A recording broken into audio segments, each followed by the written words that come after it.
Hello everybody, it is Badger Wild and we are back with another Space Engineers tutorial video where I'm showing off something that I have been promising to make for this Friday and we finally have it. I got all the kinks worked out of it and my god there were a lot of kinks.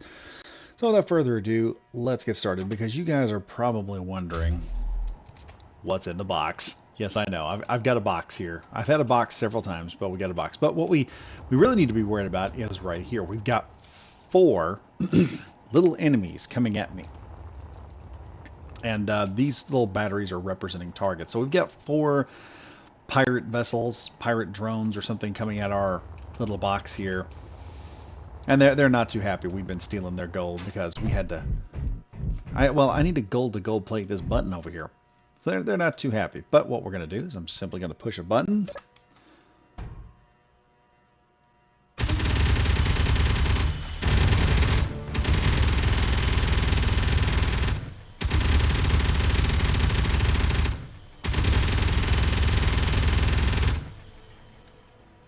So if y'all seeing that, that was actually quite cool how this thing just pops up out of nowhere.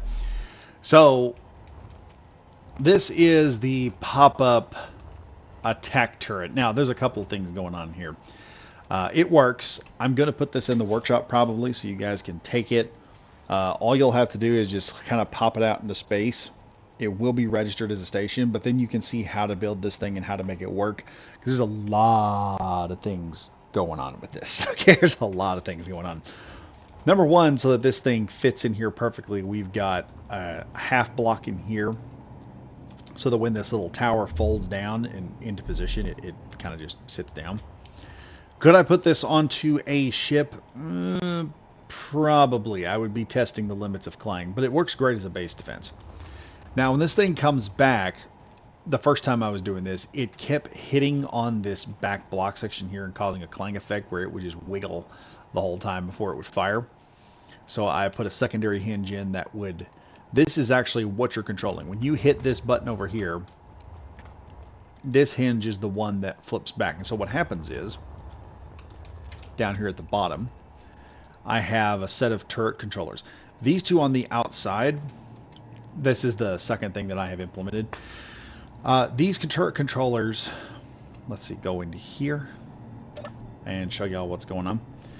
We have the change angle, or angle change, equal or greater than, threshold at 45 degrees, because that's kind of the midpoint. And then I have hinge number 2, setting it up, and it's gated. Now the action is that the other hinge, which the turret is mounted to, the big one, goes into reverse. And the only difference between this one and the other turret controller is that this one is equal to or less than 45 degrees. The other turret controller does pretty much the same thing, except we're using the main hinge that the turret is on, and the setup action is it turns the turret controller on or off, depending on whether it's folding up or folding down, and that's at the highest point. So then we have the turret controller and everything else. And so what that does is when... So what's happening here is the event controllers, when this hinge here, let me pull out a mouse tool here. There we go. So this one here goes back to a certain point, and when that happens, it activates this hinge over here. And when that hinge reaches about almost to the highest point, it then turns on our turret, which then activates and starts shooting. By the way, this thing is built... If you want to build this thing this compact, you're going to have to use the old Gatling guns because they are actually... let me see here. Pull up the tab button, and I'll show you guys the reason why I'm using those. So, the... see if I can find a place I'd like to mount this on here. You can see here we've got our original Gatling gun that originally was in the game when it first came out. And it's about 3 blocks long. It's actually 4. But then you click down to the other Gatling gun, its actual model sticks out the full length of the blocks. So this will actually come into contact with stuff. That's why we're using the smaller ones. And we also give it a little bit of extra room so that if it's kind of turned, the side of the turret will just fall right into place. But yeah. And that's pretty much all there is to it. Now, as far as, let me throw some lights on here. You can see these angled blocks down in here just to make it easier for this thing to go in and out. And yeah, if I push the button right now, this whole thing would just slip in. Now, the reason why we have this weird crucifix looking thing on the back is because as this turret turns, there's no way for me to reset it back to where it was.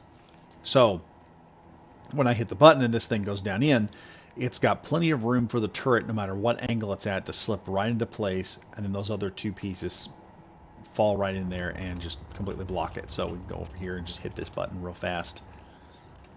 If I can find it. If I can get my guy on it. And you can see it's a little bit of finicky stuff going on, but you see it just slips right into place. There's a slight deviation right here, which could let someone know, but at a distance, it's almost impossible to see. So like, whoops. That was bad. Okay, so, sorry, I accidentally hit the wrong button there.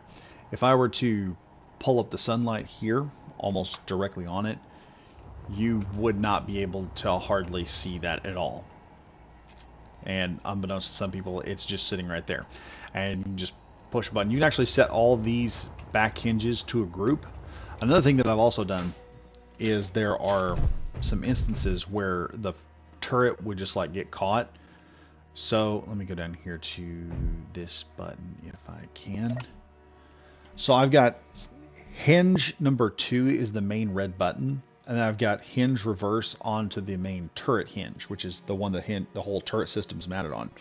So that if there is a situation where for some reason the hinge that's supposed to activate is still up, I can just push this and force that one turret back down, or force it to come up and realign the system so it'll go in.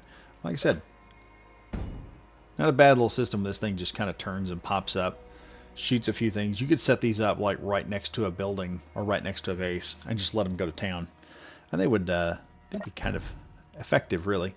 You can see it just kind of folds itself back in. It's perfectly fine, workable little design. But yeah, hope you guys enjoyed watching all this. Hope you guys got some inspiration. Like I said, I will be blueprinting this thing so you guys can take it out, see how well it shoots, and see how effective it is as a build. But as always, I am Badger Wild. Thank you guys for watching. Also, I would like to mention that currently I have a subscribe star. So if you guys want to actually help out the channel a bit, you know, support, throw some shekels my direction, I guess is would be the right term. You know, help me out a little bit. Money's probably going to go towards maybe equipment and stuff like that. Maybe some new games. I will get some new games and stuff. And right now there's only one tier. The tier is the Minuteman tier. It's only $1 a month. I will have other tiers as soon as I come up with some really cool rewards. I don't want y'all just giving money and not having something really cool in return for it. But anyway, folks, thank you all for watching. I am Badger Wild. Hope you guys enjoy playing with this thing this Saturday and Sunday. And as always, I will see you guys next time.